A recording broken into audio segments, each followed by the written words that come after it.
Hi ECET aspirants TGICET 2025 counselling schedule వచ్చేసింది. So press note release చేశాడు. రేపు పూర్తి షెడ్యూల్ వస్తుంది and also complete detailed notification కూడా రేపు విడుదలయ్యే అవకాశం ఉంది. సో ఇప్పుడైతే మనకు ప్రెస్ నోట్ వచ్చింది. ప్రెస్ నోట్లో అన్ని డీటెయిల్స్ ఉన్నాయి. ఇక్కడ ఫస్ట్ ఫేజ్ కౌన్సిలింగ్ ఎప్పుడు, ఫైనల్ ఫేజ్ ఎప్పుడు, స్పాట్ అడ్మిషన్స్ ఏ డేట్లో ఉంటాయి అండ్ ఏ డాక్యుమెంట్స్ మనం రెడీగా పెట్టుకోవాలి కౌన్సిలింగ్కు అనేది డీటెయిల్స్ అన్ని కూడా ఈ ప్రెస్ నోట్ లో వచ్చాయి. సో ప్రెస్ నోట్ ఏముంది అనేది మనం ఒకసారి చూద్దాము. న్యూస్ పేపర్ లో వచ్చిన క్లిప్పింగ్ ఇది. సో న్యూస్ పేపర్ లో ఏమి ఇచ్చాడో చూద్దాం ఒకసారి. 20 నుండి TG ICET counselling. So MCA MBA సీట్ల భర్తీకి ఈ నెల 20 నుండి ఐసెట్ కౌన్సిలింగ్ ప్రారంభం కానుంది. సో తర్వాత వచ్చేసి కంప్లీట్ డీటెయిల్డ్ నోటిఫికేషన్ ఈ నెల 18న అందుబాటులోకి తెస్తారని ఇచ్చారు. తొలి విడత కౌన్సిలింగ్ సెప్టెంబర్ 5వ తేదీ ముగుస్తుంది. ఫస్ట్ కౌన్సిలింగ్ సెప్టెంబర్ 5న క్లోజ్ అవుతుంది. చివరి విడత ఫైనల్ కౌన్సిలింగ్ వచ్చేసి 8న స్టార్ట్ అవుతుంది. సెప్టెంబర్ 8th స్టార్ట్ అవుతుంది. అది కూడా 16th క్లోజ్ అవుతుంది. ఇక స్లాట్ బుకింగ్ ఎప్పుడు చేసుకోవాలి అంటే ఆగస్ట్ 20 నుంచి 28 వరకు మీకు ఏ డేట్ కన్వీనియంట్ అయితే ఆ డేట్కు స్లాట్ బుకింగ్ చేసుకోవాలి. స్లాట్ బుక్ చేసుకోవాలి అండ్ కాలేజ్ కూడా అక్కడ హెల్ప్ లైన్ సెంటర్లు ఉంటాయి, లిస్ట్ ఇస్తాడు. మీకు దగ్గరగా ఉండే హెల్ప్ లైన్ సెంటర్లో స్లాట్ బుక్ చేసుకోవాలి. మీరు లేట్ చేసుకునే కొద్ది ఏమవుతుందంటే హెల్ప్ లైన్ సెంటర్లు అయిపోతూ వస్తాయి. కాబట్టి 20 నుంచి 28 లోపు మీకు నచ్చిన స్లాట్లో మీరు స్లాట్ బుక్ చేసుకోవాలి. కన్సర్న్డ్ హెల్ప్ లైన్ సెంటర్ అంటే ఏ హెల్ప్ లైన్ సెంటర్ మీకు దగ్గర ఉందో దాంట్లో స్లాట్ బుక్ చేసుకొని అక్కడికి సర్టిఫికేట్స్ తీసుకొని వెళ్ళాలి. మీ ఒరిజినల్ సర్టిఫికేట్స్ 22nd నుంచి 29th వరకు సర్టిఫికేట్ వెరిఫికేషన్ జరుగుతుంది. దాని తర్వాత మీ సర్టిఫికేట్ వెరిఫికేషన్ అయినప్పటి నుండే, ఫర్ ఎగ్జాంపుల్ 22nd అయిపోయింది, సో 25th 23rd అయిపోయినా 24th అయిపోయినా 25th నుండి 30 వరకు ఆన్లైన్లో వెబ్ ఆప్షన్స్ పెట్టుకోవాలి. మీ సర్టిఫికేట్ వెరిఫికేషన్ అయిపోయిన తర్వాత మీరు ఏం చేయాలంటే ఆన్లైన్లో వెబ్ ఆప్షన్స్ పెట్టుకోవడానికి 25th నుంచి 30 వరకు డేట్ ఇస్తారు. సెప్టెంబర్ 2nd మీకు ఏ కాలేజ్ అలాట్ అయింది తెలిసిపోతుంది. అలాట్ అయింది తెలిసిపోయిన వెంటనే అలాట్మెంట్ ఆర్డర్ తీసుకొని సెల్ఫ్ రిపోర్టింగ్ చేసుకొని అక్కడ ఉండే కన్సర్న్ ఫీజు కట్టేసుకొని సెప్టెంబర్ 2nd నుంచి 5th లోపు మీరు ఫీజు కట్టేసి సెల్ఫ్ రిపోర్టింగ్ చేస్తారు. ఇంకా కాలేజ్ నచ్చినట్లయితే డైరెక్ట్ కాలేజ్లో పోయి రిపోర్ట్ చేసేస్తారు. ఆన్లైన్లో ఫీజు కట్టాలి. 2nd నుంచి 5th లోపల సెల్ఫ్ రిపోర్టింగ్ చేసేసారు. సెల్ఫ్ రిపోర్టింగ్ అయిపోయిన తర్వాత కాలేజ్ ఇంకా సెకండ్ కౌన్సిలింగ్ మాకు అవసరం లేదు, మంచి కాలేజ్ వచ్చింది అనుకుంటే మీరు పోయి కాలేజ్లో రిపోర్ట్ చేయొచ్చు. డైరెక్ట్గా కాలేజ్ క్లాసెస్కు అటెండ్ అయిపోవచ్చు. ఇది ప్రాసెస్. ఫస్ట్ స్లాట్ బుకింగ్, తర్వాత మీరు ఆఫ్లైన్ సెంటర్కి వెళ్ళి సర్టిఫికేట్స్ వెరిఫై చేయించుకోవడం, దాని తర్వాత వెబ్ ఆప్షన్స్ పెట్టుకోవడం, సీట్ అలాట్మెంట్ అయిపోయిన వెంటనే 3 days టైంలో ఫీజు కట్టడము, సెల్ఫ్ రిపోర్టింగ్ ఆన్లైన్లో సెల్ఫ్ రిపోర్టింగ్ బిల్లింగ్ పెట్టి సెల్ఫ్ రిపోర్ట్ చేయడము, ఇవన్నీ కూడా అయిపోవాలి. తర్వాత 8th నుంచి final counselling, second and final అదే కౌన్సిలింగ్ స్టార్ట్ అవుతుంది. దాని తర్వాత చివరిలో ఏమైనా సీట్లు మిగిలిపోయినా సెల్ఫ్ సపోర్టింగ్ కాలేజెస్ అంటే రీయింబర్స్మెంట్ లేనేటివి అటువంటి కాలేజీలో సీట్ల కోసం మీకు స్పాట్ అడ్మిషన్స్ వస్తాయి. చివరిలో స్పాట్ అడ్మిషన్స్కు రీయింబర్స్మెంట్ ఉండదు. ఫైనల్ కౌన్సిలింగ్ అయిపోయిన తర్వాత లాస్ట్లో స్పాట్ అడ్మిషన్స్ అనేవి జరుగుతాయి. వాటికి మాత్రం ఫీజు రీయింబర్స్మెంట్ అనేది ఉండదు.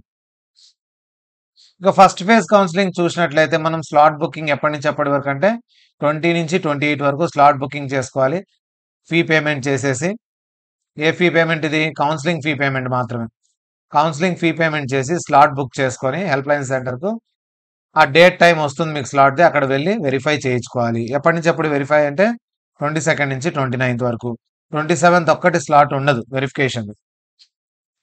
వెబ్ ఆప్షన్స్ 25th నుంచి 30 వరకు వెబ్ ఆప్షన్స్ పెట్టుకుంటారు. 30కి ఫ్రీజ్ అయిపోతాయి ఆప్షన్స్. 30th ఫ్రీజ్ అయిపోతాయి, తర్వాత మార్చుకోవడానికి ఛాన్స్ ఉండదు. Provisional allotment of seat allotment 2nd జరుగుతుంది. 2nd September సీట్ అలాట్మెంట్ అవుతుంది. 2nd నుంచి 5th లోపల మీరు ఏం చేయాలి, ట్యూషన్ ఫీజు సెల్ఫ్ రిపోర్టింగ్ వెబ్సైట్లోనే చేసేయాలి. ఇంకా ఫైనల్ ఫేజ్ 5th అలాట్మెంట్ అయిపోతుంది కాబట్టి 5th లోపల అంత ఫీజు పేమెంట్ రిపోర్టింగ్ అన్నీ అయిపోతాయి కాబట్టి 8th నుండి సెకండ్ కౌన్సిలింగ్ మళ్ళీ ఎవరైతే ఇంతకుముందు స్లాట్ బుక్ చేసుకోలేదో, బుక్ చేసుకొని కూడా సీట్ వచ్చినా కూడా మళ్ళీ సెకండ్ కౌన్సిలింగ్ పార్టిసిపేట్ చేయాలనుకుంటున్నారో, లేదా అసలు ఒకసారి కూడా లాగిన్ కూడా అవ్వలేదు, ఫీజు కట్టలేదు వాళ్ళు కూడా, ఫస్ట్ ఫేజ్లో అసలు ఏం చేయలేదు, ప్రాసెసింగే చేయలేదు, వాళ్ళు కూడా సెకండ్ ఫేజ్లో మళ్ళీ చేసుకోవచ్చు. ఆల్రెడీ ఫస్ట్ ఫేజ్లో పేమెంట్ చేసిన వాళ్ళు సెకండ్ ఫేజ్ పేమెంట్ చేయరు, డైరెక్ట్గా ఏం చేస్తారంటే స్లాట్ బుకింగ్ కూడా అయిపోయిన వాళ్ళు అయితే స్లాట్ బుకింగ్ కూడా లేదు. ఇక్కడ వెరిఫై అయిపోయినాయి మీ సర్టిఫికేట్స్, కానీ మీరు ఆప్షన్స్ పెట్టుకోలేదు, డైరెక్ట్గా ఇక్కడ వెబ్ ఆప్షన్స్ పెట్టుకోవచ్చు. మీకు లాగిన్ ఐడి పాస్వర్డ్ ఉంటుంది, దాంతో డైరెక్ట్గా మీరు ఆప్షన్స్ అనేది పెట్టుకోగలరు. 8th slot booking, 9th certificate verification, 9th and 10th web options, 10th freeze అయిపోతాయి ఆప్షన్స్, చాలా ఫాస్ట్ అయిపోతుంది సెకండ్ కౌన్సిలింగ్ అనేది. ఫైనల్ అలాట్మెంట్ 13th జరుగుతుంది. And tuition fee self reporting 13 to 15 లోపు చేసేయాలి. కాలేజ్లో రిపోర్ట్ చేయడం ఎప్పుడంటే 15th నుంచి 16th లోపు కాలేజ్కి అటెండ్ అవ్వాలి. ఫస్ట్ ఫేజ్ వాళ్ళు కూడా ఇక్కడ పోయి ఉత్త సెల్ఫ్ రిపోర్టింగ్ చేస్తారు తప్ప కాలేజ్ ఏమి అటెండ్ అవ్వరు. 15th and 16th ఉంటుంది కదా, అప్పుడు అటెండ్ అవ్వచ్చు వెళ్ళి, సెకండ్ కౌన్సిలింగ్ కూడా అయిపోయిన తర్వాత. సెల్ఫ్ రిపోర్టింగ్ చేస్తే చాలు మీరు, ఓకే, ప్రాబ్లం లేదు. ఇంకా సెల్ఫ్ రిపోర్టింగ్ అయిపోయినా కూడా కాలేజ్ నచ్చకపోతే మళ్ళీ ఆప్షన్స్ పెట్టుకోవచ్చు. ఆప్షన్స్ పెట్టుకొని మీరు వేరే ఆప్షన్స్ పెట్టుకొని, దానికంటే బెటర్ కాలేజ్ కోసం ఆప్షన్స్ పెట్టుకొని, బెటర్ కాలేజ్ వస్తే జాయిన్ అవ్వడం, లేదంటే ముందుండే కాలేజ్లో జాయిన్ అవ్వచ్చు. బెటర్ కాకుండా వేరే బాగలేని కాలేజ్ వచ్చింది మీరు పెట్టిన దాంట్లో, అప్పుడు దీంట్లోనే జాయిన్ అవ్వాల్సి ఉంటుంది. సెకండ్ కౌన్సిలింగ్లో ఏది పెట్టుకుంటే అదే. అందుకనే బెటర్ ఆప్షన్స్ మాత్రమే పెట్టుకొని మిగతా పెట్టుకోకుండా ఉంటే మంచిది ఫైనల్ ఫేజ్లో. ఇక స్పాట్ అడ్మిషన్స్ ఎప్పుడు జరుగుతాయి ఎంబీఎంసీ కంటే? ఇవేంటంటే ప్రైవేట్ అన్ఎయిడెడ్ కాలేజెస్ కోసం స్పాట్ అడ్మిషన్స్ జరుగుతాయి. 15th జరుగుతాయి డైరెక్ట్గా. ఇది వచ్చేసి నో ఫీజ్ రీయింబర్స్మెంట్, ఎవరికే కానీ రీయింబర్స్మెంట్ ఉండదు దీంట్లో. స్పాట్ అడ్మిషన్స్లో మిగిలిపోయిన సీట్లు ప్రైవేట్ అన్ఎయిడెడ్ కాలేజెస్ సంబంధించినవన్నీ కూడా స్పాట్ అడ్మిషన్స్లో అయిపోతాయి. ఇక వెరిఫికేషన్కి వెళ్తాం కదా, హెల్ప్ లైన్ సెంటర్కి ఏమేమి మన దగ్గర పెట్టుకోవాలి? ఇది కాలేజ్లో అయినప్పుడు మనం వెరిఫికేషన్ పోయినప్పుడు ఏం చేసుకోవాలంటే, ఐసెట్ ర్యాంక్ కార్డ్ మన దగ్గర ఉండాలి, 10th class certificate, intermediate certificate, degree marks memo, లేని వాళ్ళు year wise or sem wise marks statement పెట్టుకోవాలి మీ దగ్గర. డిగ్రీ కన్సాలిడేటెడ్ మార్క్స్ మెమో లేని వాళ్ళు ఇయర్ వైజ్ కానీ సెమ్ వైజ్ కానీ పెట్టుకోవాలి. ప్రొవిజనల్ సర్టిఫికేట్ ఉంటే ప్రొవిజనల్ సర్టిఫికేట్, లేకపోతే తర్వాత సబ్మిట్ చేస్తామని చెప్పండి. ఓడి ఇప్పుడే రాదు కాబట్టి ఓడి ప్రాబ్లం ఉండదు, ఇప్పుడే ఏం అడగరు ఇది.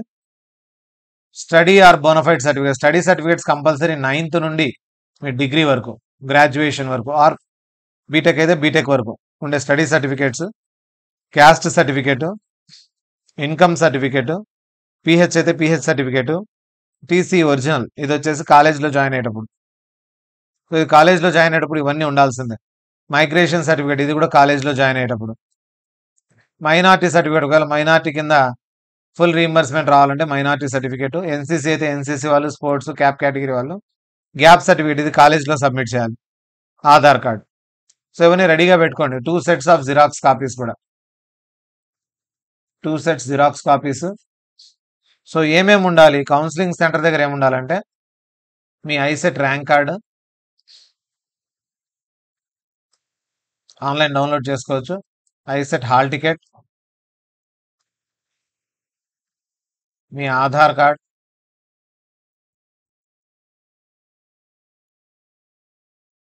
ఆధార్ కార్డులో మైనర్ మిస్టేక్స్ ఉన్నాయని చెప్పినా కూడా ఏం ఇబ్బంది లేదు, తర్వాత అప్డేట్ చేసుకోవచ్చు, ఏం ప్రాబ్లం లేదు. Aadhaar card, 10th class marks memo, intermediate marks memo, degree sem wise marks memo or consolidated ఉంటే consolidated, study or bonafide, regular study లేని వాళ్ళు బోనఫైడ్, స్టడీ ఉండేవాళ్ళు study certificates, 9th to degree,